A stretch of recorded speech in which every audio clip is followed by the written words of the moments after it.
lot, now you know I'm coming through. When the growth look good on you, best believe they wanna screw now. I've been trying to climb, devil threw me in the dark. Baby, don't be insecure, you can still go make a mark like blow. Could never let them drain my soul now. Blow. Tables turning like doorknobs, wow. Blow. I think I'm about to set sail. I'm a walking, living legend, walking with my chest out. Life keep dealing me cards, I keep feeling it. What's poppin', people? What is poppin', is G? And you know what time it is. You know what it is. We are back in the building, and we're back with my monthly review. Obviously, we did the midway review with a few of us on the show. So big up everybody who tuned in first and foremost, and big up everybody who was a part of that show where we just chopped up Liverpool at the halfway point, you know, in the season after I think that was just after our 19th Premier League match. So if you haven't watched that, make sure you go over there and check that out. It was a very good conversation. And of course, you know, Liverpool since then, we've had absentees, injuries, players going away, you know, for international duties and stuff like that. But, you know, throughout the month of January, Liverpool have remained unbeaten throughout that time. Had a couple of tough games, of course, in that time. FA Cup games, Carabao Cup games, you know, and the league as well. But they've really been quite consistent, if I'm being honest. But you know, we'll get into it. We'll take a look at each of the matches, and we'll kind of pick our man of the month, you know, so to speak. But guys, make sure you smash that like, make sure you share and subscribe to the channel. We are very, very close, as I keep mentioning, to that 1,000th subscriber. I believe we're on 980 subscribers. So please, guys, just 20 more. And we're there, 20 more, and we are there. But of course, how did Liverpool start off that January? Victory over Newcastle. Of course we did. So Liverpool obviously playing against Newcastle. This is just before they Mo Salah and Endo were going away for international duty. Ended up beating Newcastle 4-2 in that game. Mo Salah getting a couple of goals. Curtis Jones and Cody Gakpo were also on the score sheet. I think it was a very fluent game from what I can remember. Yeah, decent performance. I know annoying to concede 2 goals, and especially when the goals came, it was a little bit like, ooh, I remember that, thinking to myself, Aish, you don't want Newcastle to score and then score again very, very quickly, but they were unable, you know, to do so. And it was a very good send-off for, you know, for Mo Salah and Endo to be a part of that game and to kind of help the team, you know, get the 3 points. But especially in a game, you know, in a game like that anyway. And of course, we're starting the new year, you know, Liverpool coming off that 2-0 victory that we had, you know, over Burnley prior to that, you know, on Boxing Day. So, of course, you're heading into the new year. Again, people are asking, okay, can Liverpool continue? You know, it's done because we're so close after that previous game against Burnley, but it's the new year. People just want to know, can you guys maintain this, you know, effectively? And, you know, they proved that they could. They really, really proved that they could. So, yeah, it was a good victory in the end. Had its poor parts, had its, you know, bits in the game where you were like, eesh. But as I mentioned before, again, it's just that consistency in terms of being able to get through those games. But we then head into our next game. And that was the FA Cup against Arsenal at the Emirates Stadium away. We ended up beating them 2-0. Now, this game was interesting. This game was very, very, very, very, very, very, very interesting. You know, not only because we beat them 2-0, but I mean, the goals coming in the last like 10 minutes of the game. You know, a lot of people have spoken about that game in a general sense. In terms of how Liverpool played, how Arsenal played, were Arsenal unlucky, all that. It's for me, it was kind of like a bit of both, if I'm being 100% honest. If you're looking at it and if you think about it, especially the way that Arsenal played in the game, in that first half anyway, maybe not so much in the second half, but in that first half, I remember thinking to myself, ooh, they're gonna, if they score here, it could be a long day. It could be a long day, you know, for Liverpool. But they weren't able to hit the bar a couple of times on one occasion. I remember, I think, another chance by Reece Nelson in the game, and I think there's another chance as well in that first half, and they just weren't able to, you know, capitalize on their dominance that they did have in that first half. And it's like I keep saying with Liverpool, especially, well, I've been now saying, you know, as of recently with Liverpool, if you don't score, it will get long. because Liverpool will score at some point in time. It doesn't matter when. I mean, we scored in the 80th minute thanks to an own goal, to be fair, but we scored in that 80th minute. Pure pressure after a while from Liverpool will do that to you. You know, I don't think there's any team I know obviously Liverpool will lose games regardless, but when Liverpool, go, one, if you try to go to machine with Liverpool, it ain't gonna work. But when Liverpool pile on pressure, I don't know many teams who can stop that. Like in terms of stopping Liverpool just winning the game, forget even just nicking a point or whatever. It's just about winning the game. I find that there's not going to be many teams who are going to be able to do that. Maybe like one or two. And I'm talking, around Europe, so to speak. But in this kind of game, Arsenal weren't able to take their chances, and then unfortunately, Liverpool go ahead in that last 10 minutes of the game, getting their own goal, and then I think Luis Diaz, with the second to just kind of round it off and finish off the game. And everyone, myself included, I definitely looked at that game and thought, oh, this could be a bit tricky. This might be a bit of a sticky one. If we're not careful, all of these kind of things. We had just drawn 1-1 at Anfield, previously with Arsenal, so it's not like we were coming into it and it was like, yeah, we just slapped them 5-0 the other day, so let's kind of go again. And we were playing a relatively weakened side. It was a good side. Let me not even lie. It was still a decent side. Still had some top players, that were playing in there, but it wasn't, would I say, our very strongest, team. And yeah, either way, we were still able to, get that victory. And before we move on to like the next fixture, again, what we also got to then remember is, throughout this whole entire time, that, Liverpool, obviously these games, these first two games that I'm speaking about, and throughout this whole January period, we've had no Mo Salah, no Endo. At the time of speaking, I believe Japan got knocked out of the Asia Cup. Obviously, we know Egypt got knocked out of the African Cup of Nations. And we had injuries as well, well, maybe not at this point, but we were starting to pick up injuries. So the likes of your Szoboszlai, your Trent Alexander-Arnolds, getting themselves injured. I think McAllister still was like working his way back in. We had a little, a couple of players that obviously, again, alongside the absentees of the Matips, the Bajcetic, the Thiagos, Robertson, of course, getting himself injured, Tsimikas having to come in, him getting himself injured, Gomez having to slot into that, I don't even think he was the third choice left back. He's just someone, because he could play there, he ended up being called this third choice left back. But again, we had our injuries throughout this period, and the fact that we've been able to remain undefeated, throughout that January, it does bode well. It does bode well. But we move on. Fulham at home in the Carabao Cup first leg, beating them 2-1 in that game. Fulham actually went ahead thanks to Willian's goal in the 19th minute, and then a Curtis Jones deflection, and then Gakpo finishing it off for Liverpool. Another scary game. It seems like this season, Liverpool's toughest games have seemingly been against Fulham. They've almost looked like the team I'm looking at, and I'm like, obviously, we lost the Spurs in the Premier League, and we've lost a couple of Europa League games, to be fair.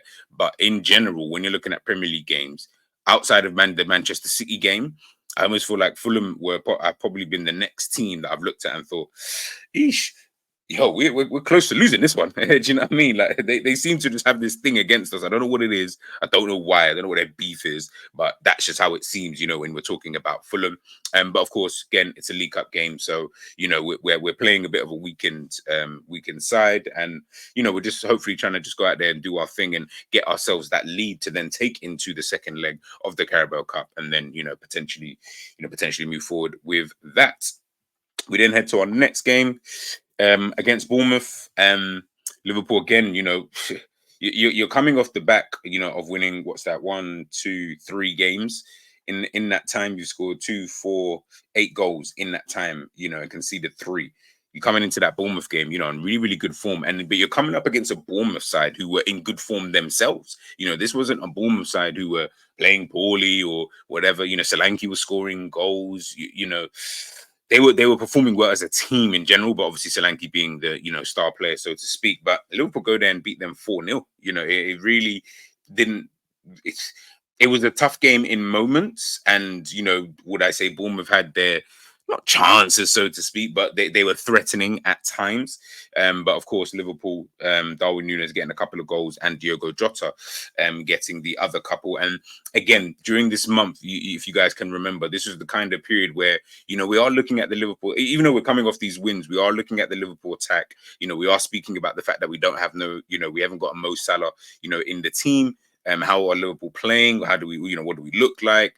All of these kind of various different things. I feel like that was kind of the, would I say, somewhat energy, towards the team. And, a game like that where you win 4-0 and two of the attackers are getting two goals each in that game, it started to give people a lot more confidence, heading into the remainder of the fixtures, that we had. And yeah, again, it's a confidence booster for players like Darwin Núñez, especially because, not scored that many goals this season, so to speak. But ultimately, they've, he's put in the effort and he has, performed reasonably well throughout the course of this season, and he's obviously helped the team in various different parts. So yeah, for me, it was a good victory. But again, even here, at this point, beating Bournemouth 4-0, I think by this point now, we're slowly and this is only as of recently, for me personally, again, that's just my own opinion.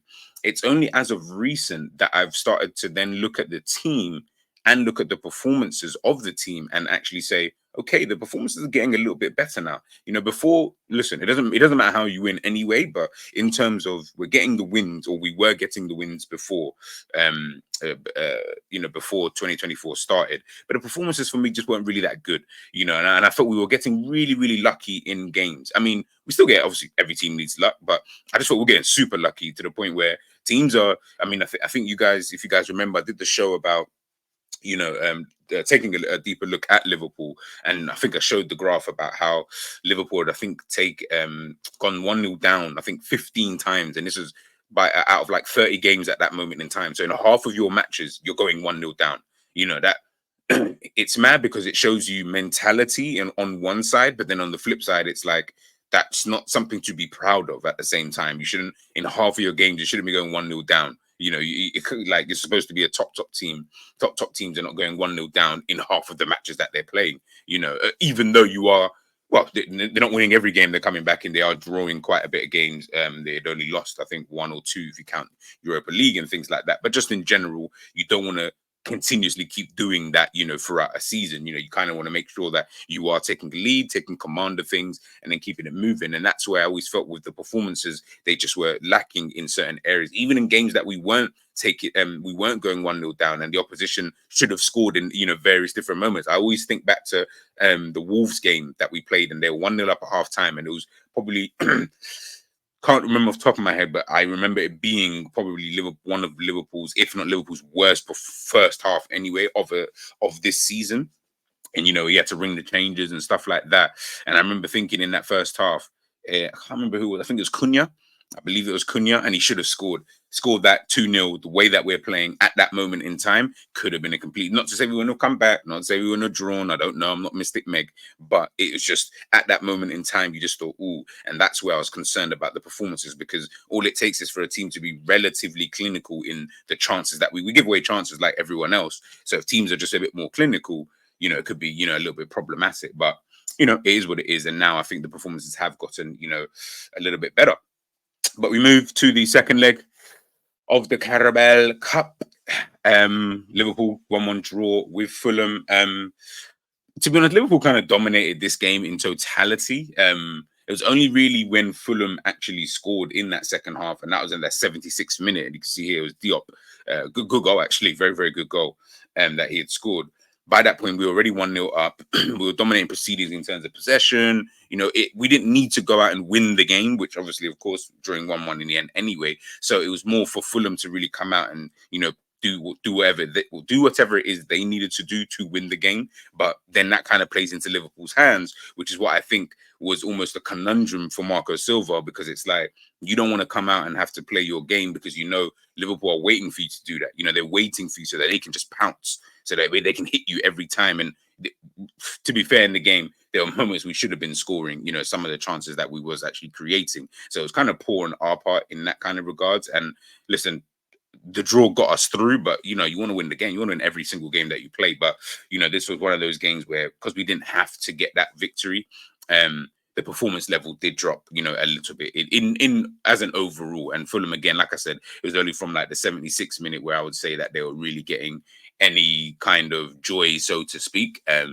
But yeah, it is what it is, and we made it through. So now we're into the Carabao Cup final, where we will face against Chelsea. That's going to be interesting. That's going to be very, very, very, very interesting. Move on to our next game, which is 5-2 in the FA Cup fourth round against Norwich. Good game against Championship side. Yeah, listen, 1-0, they went 1-1, then 2-1, 3s, 4s, I think, and then I think 4-2, and then Gravenberch obviously sealing it. This is where Conor Bradley played in this game. Very good performance from him. Getting a lot of plaudits recently as well, but that game in particular, he was really, really good. Yeah, to be honest, this isn't one of those games where there isn't really too much to really delve into. Playing against a Norwich City side, who are not doing, would I say, all that, so to speak. It was a simple kind of easy victory, 5-2 victory, nothing really to write home about, if I'm being totally honest with you. I think it was just more about the performances of Conor Bradley and a couple of the other youngsters, Conor Bradley obviously being the main one. But yeah, it was a calm performance, in my opinion. And then our last game of January was the 4-1 victory against Chelsea. It had the potential to be a difficult game, had the potential to be a very, very difficult game, but in the end, it turned out to be a very, very easy game, if I'm being totally honest with you. I mean, wasn't really anything in that game that made me think, oh my goodness gracious me. Liverpool, Chelsea just weren't at it at all. To say they even had a period, maybe 10 minutes in the entire game. Like if you added up all the minutes that they were dominant for, that's probably the best I could go for. Conor Bradley, again, filling in for Trent Alexander-Arnold, who was obviously injured throughout this time.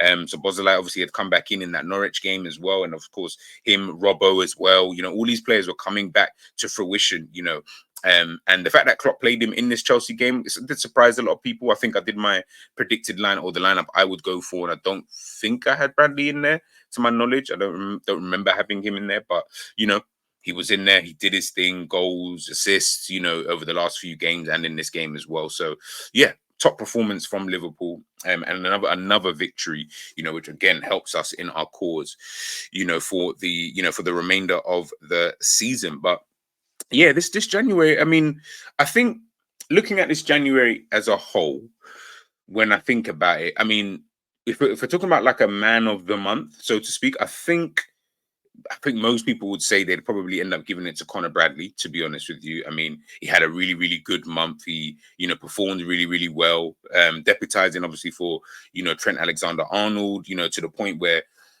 foolishly,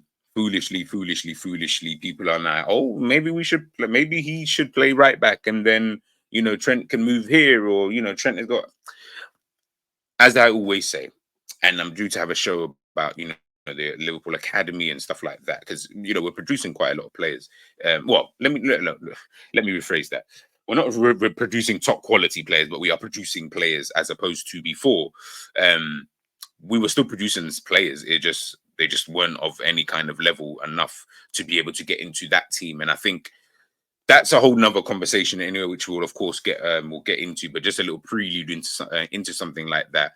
Ultimately, a lot of these young players, Kwanzaa, Bradley being obviously the main two, the Ben Doak, before his injury, Kai Gordon's been able to, get some minutes here and there, McConnell, Clark, all of these players are getting time, they're getting minutes and etc. And I think fantastic, absolutely great. But I think what we also got to remember, and context is so key to these things.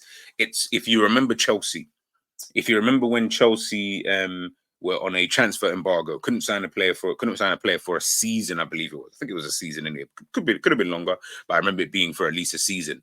So the likes of your Tammy Abrahams, your Mason Mounts, and all these kind of guys, those guys were getting games. And I think Chelsea ended up finishing fourth that season anyway, under Frank Lampard, because they couldn't go out and sign any players. They weren't a good team at that moment in time. And these young players were able to get the time to be able to come in.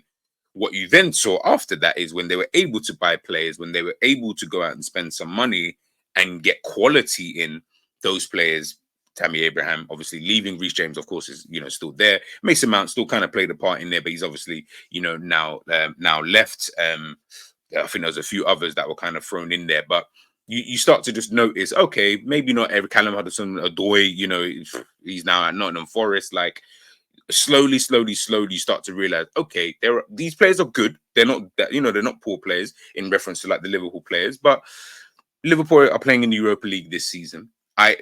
Which then means it gives Jurgen Klopp first and foremost and those young players the opportunity to show what they can do. And of course, cup games or whatever. But if you took out the Europa League, because they probably wouldn't play in Champions League games, if you took out those Champions League European nights, you're then looking at, okay, well, every now and again, this player is playing. FA Cup doesn't start until the new year of every season anyway. So let's just say, forget that for a second. You've only got the Carabao Cup to really go by, maybe a couple of Premier League games, if you're lucky, if you are lucky, So this season, as I've said 100 times, it's been a blessing in disguise for Liverpool to be able to play in the Europa League. I know that sounds dumb because ain't nobody trying to be in Europa League. Dead. I don't even like it. Like, it's actually a dead competition. Context, if you're one of those type of teams, you'll rate it mad, but I don't want to be one of those teams where I'm rating the Europa League. How about that? Like, they call me a snob, if you will, but I don't want to be rating the Europa League. That is the second tier competition. I'm used to playing in the Champions League every year, coming up against Atletico Madrid, Real Madrid. Do you get what I'm saying? I've seen my team go to 3 finals and win one of them. Like I said, call me a snob, but that's just the way it is at this current moment in time. So ain't nobody trying to be in the Europa League. But being in the Europa League this season, and with the fact that, obviously, I don't know what the boys would have said, behind closed doors, but just the sheer fact that not many people had Liverpool down as title challengers at all, then there's that, okay, we can play Conor Bradley. Yeah, go on, why not? Let's play. Obviously, Trent was injured anyway, so, we kind of had to, and we've had injuries, so players have just had to kind of play at times, but Klopp's had to trust them. I feel like he's almost been forced into trusting them, so to speak. And then they've done well, which has then meant, okay, I can keep trusting this guy. I can keep putting this person, in said situation, et cetera, that's all great.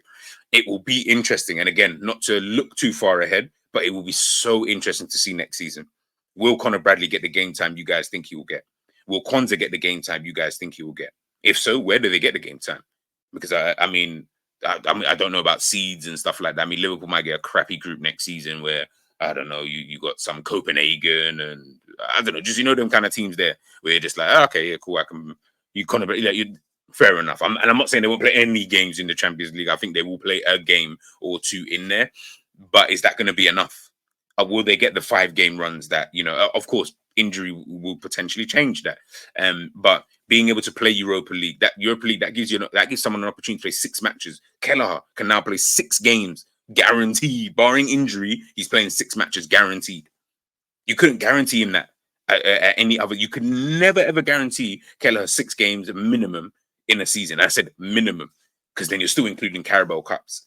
Even if let's say you just go through, let's say you get knocked out of the first round, that's still in 1 game that he gets to play at least, and potentially 1 FA Cup game. It's these kind of things I'm talking about. Kwanzaa, barring injury. Guess what? And barring obviously fatigue and if we've not had to use you in a Premier League game, guess what? There's 6 games for you right there, my friend. Guaranteed you're getting 6 matches. Guaranteed you're playing 5, like obviously because you're not goalkeeper. Guaranteed you're playing 5 matches minimum this season. Minimum, just 5 matches. Like I can say to you, that competition is yours. You're playing in that competition, no problem. Don't have to worry about it. Conor Bradley, obviously, if he was, still kind of like in and around that first team, I think he was injured potentially at that time. All of these things you can guarantee. Can't guarantee, man, in Champions League, you're playing even 1 game. Might come on. He might come on after, in a certain game. Maybe if Liverpool getting wrapped up after 4 games, you can play the last 2 games. Maybe.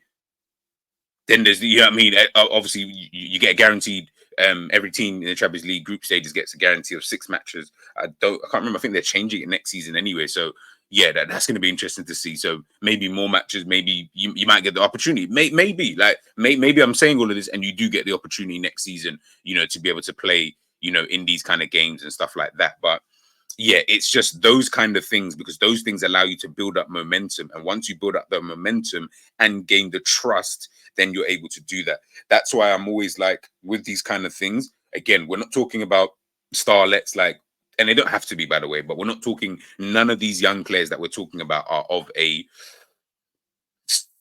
top class quality level that we know. And when I say we know, I'm talking when we saw Jamal Musiala first time, making his debut, or not even making his debut, playing for Chelsea and then playing for Bayern at such a young age. We just knew, yeah, he's going to be a baller. Barring injury, yeah, this guy will be a baller. Jude Bellingham, yeah, barring injury, this guy's going to be a baller. Pedri, yeah, well, Pedri's been injured and he's still a baller. Gavi been injured, but he's still a baller. There's there's so many different types of players that when we go through like a list of them, we're like, yeah, we kind of knew that this guy would be, a really, really top player and, stuff like that. Or once they turn into, said players. I don't feel like there's any Liverpool player I looked at like that at all. Not to say that they need to be. And again, we're talking about the highest of highest echelons of those kind of wonder kids, so to speak. We haven't got wonder kids. What we've got is a bunch of players who have bought into the ethos, of course, of the team and have been able to perform well in a very good team at this current moment in time. But what I will say is that the level of Liverpool's team overall has gone down anyway from what it used to be when we were in, and again, I'm not even talking about this like 5 years ago, just like a couple of seasons ago, where Liverpool were really, really good. The level of the whole squad has kind of gone down in terms of the quality. But what has gone up is, I think Zabiri might have mentioned this as well, but what has gone up is the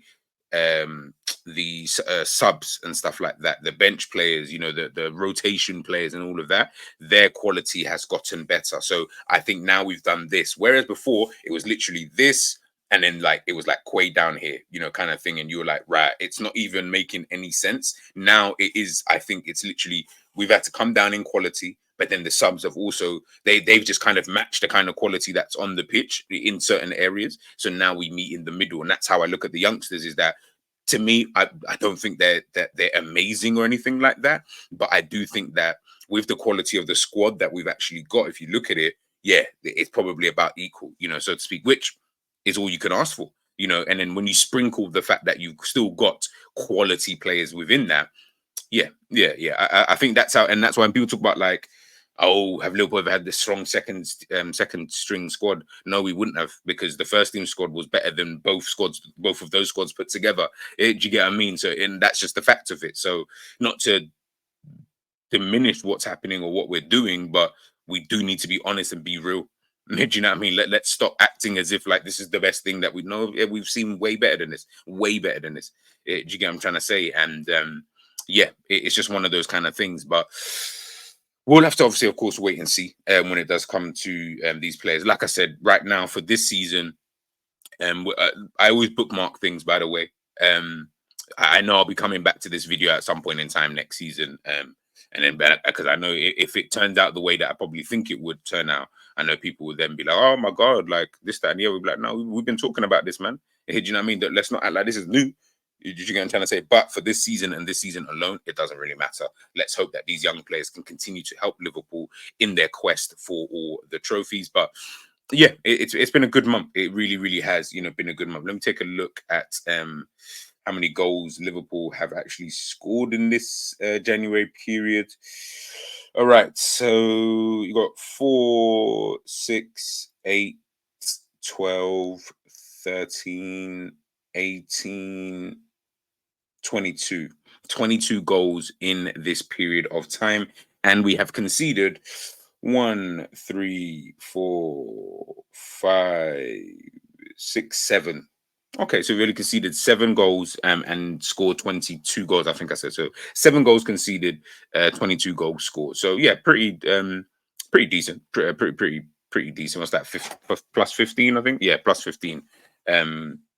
Goal difference in this time, and we remained undefeated. If I just quickly show you guys the league table before we head out of here. Excuse me. So it's just on the Liverpool website. I said, yeah, let's go over there. It looks nicer. So yeah, you can see the league table here for yourselves. Can we get 10? Yeah, let's get 10. Let's get Chelsea in there. Yeah, I mean, just slap them 4-1. Feel a bit sorry for them and that. But we can see, look, league table. It speaks for itself. Liverpool have been the best team, or have been the most consistent team, if I'm being honest, this season. Top of the league by 5 points. Of course, Manchester City do have that game in hand. heading into the month of February, where we do have that final, it's going to be so interesting. Again, Manchester City, Arsenal are the two teams that I'm currently looking at and thinking, okay, yep, I see you guys, I see you. Really, more than likely, just really Manchester City. But of course, if and again, I'm going to be posting this video after the Arsenal game, that we have on Sunday. But I'm of course recording it before the Arsenal game. So if Arsenal were to beat Liverpool, then yeah, okay, that now we really do have a race, a race on for that title. In terms of what could potentially happen between now and the end of the season, especially with all three teams having to play each other in some way, shape, or form. So yeah, it's going to be interesting. It really is going to be interesting. But at the moment, Liverpool have been the most consistent team. And I think right now, we'd probably say, yeah, they do deserve to actually be top of the Premier League. And again, like I'll admit, and like I've said, they have exceeded my own expectations. Scored 51 goals, tied with Manchester City at this moment in time. Only conceded 19, which is really, really good. Less than a goal a game. Arsenal pretty good in terms of only conceded 21, City with 24. Yeah, we're doing good. We're doing good. So let's just hope we can keep this up for the month of February. If we're gonna take a look at the February fixtures real quick before we head out of here. So of course we've got Arsenal coming up. Let's hope Liverpool get the dub in that one. Then we've got Burnley at home, Brentford away, Luton at home, and then, of course, the Carabao Cup final. I don't know. It says to be confirmed whether we're going to have this FA Cup game, but that could against Watford or Southampton, one of the two. But, of course, we'll wait and see in regards to that. But our last Premier League game of that month should be the 21st, I believe, against Luton. I think so. Something tells me I read something about it potentially being changed or moved, but obviously, of course, we'll wait and see. So that's 3 Premier League games anyway that will play in this period of time. We will need to get the 3 victories in that, like if I'm being 100% honest, purely because Manchester City, I don't know when they play this game in hand that they keep, that they've obviously had throughout this time. But by the time we get to our next Premier League game against Nottingham Forest, yeah, by the time we get to that, I feel like they would have caught up, if not be a game ahead. So I don't want them to be in a position where it doesn't even matter if we win our game in hand that we probably will get, and they'll still be top or by whatever. Nah. We need to make sure that we're still ahead, even like if we do have the games in hand or a game or two in hand, it won't matter. In terms of when I say won't matter, it wouldn't matter in terms of as long as we win those games, then we're absolutely fine. And then we can go back to being, top of the league and, et cetera, et cetera. But of course, let's wait and see. But, we've got that big game against Chelsea in the Carabao Cup on Sunday, the 25th of February. So let's hope Liverpool can get their first trophy of the season. But guys, that is my monthly review done and dusted. Let me know what you guys think. How do you think the month's been? Who's been your kind of man of the month? I probably know the answer to that already, but let me know who that has been in the comment section below. Gonna end it with this video. Obviously, this is probably one of the best things that's come out for Liverpool this month, if I'm being totally honest for you. Amongst everything, amongst the wins and all that kind of stuff. Make sure you smash a like, make sure you share, make sure you do subscribe to the channel. I'm G, and we are out.